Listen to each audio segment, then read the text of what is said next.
আজকে মান্টু একটা দারুণ কাজ করবে, নতুনত্ব একটা কাজ করবে। তো চলো সেটাই তোমাদের সাথে শেয়ার করি, তোমাদেরকে দেখাই যে মান্টু আজকে কি নতুন কাজ করতে চলেছে। চলো মান্টু, কি হয়েছে মা? কোথায় যাচ্ছ? হাতে কি?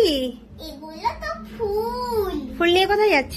তুমি জানো না ফুল নিয়ে কি করতে হয়? আমি তো ফুল নিয়ে পূজা দিতে যাচ্ছি। তাই দেখো পুরো সুন্দর হয়ে ফ্রেশ আমি ফুল নিয়ে পূজা দিতে যাচ্ছি। তাই হ্যাঁ। তুমি আজকে পুজো দেবে? হ্যাঁ। পুজো দিয়ে ঠাকুরকে কি বলবে?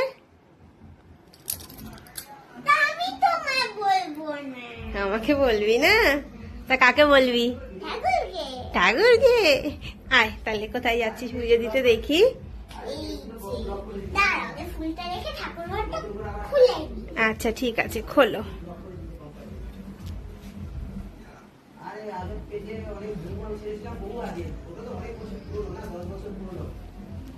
খুলে নিয়েছি। খুলে নিয়েছো? তাই এবার তুমি কি করবে? এবার আমি প্রথমে ফুল দেব। এই কটা ফুল, আর ফুল নেই?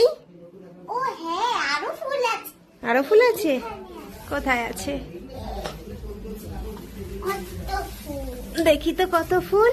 এই অনেক ফুল, বেলপাতা, অনেক কিছু আছে না? জবা ফুল, তারপরে গাঁদা ফুল, নীলকণ্ঠ ফুল, তারপরে এই কালারের যে পিঙ্ক হোয়াইট ফুল, এটা কি ফুল বলতো?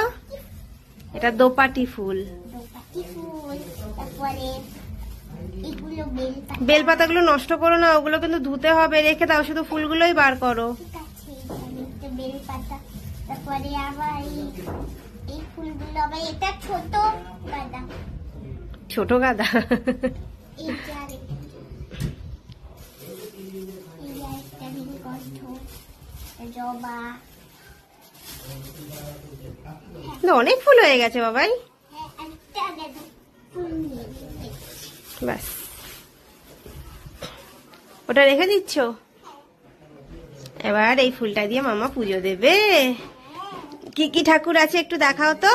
এখানে আছে লোকনাথ বাবা, হুম তারপরে কৃষ্ণ, হুম রাধে, হুম প্রিতা, কে জানি না।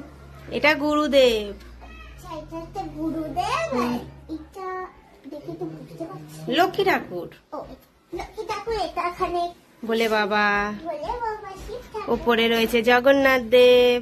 এখানে জগন্নাথের আবার একটা কৃষ্ণ, তারপরে এটা রাম, লক্ষ্মণ, সীতা, হনুমান, আচ্ছা আর এটা কালী মা, আচ্ছা, আর এইটা। ওকে, তুমি এখন পুজো দাও মামা। ঠিক আছে। হুম।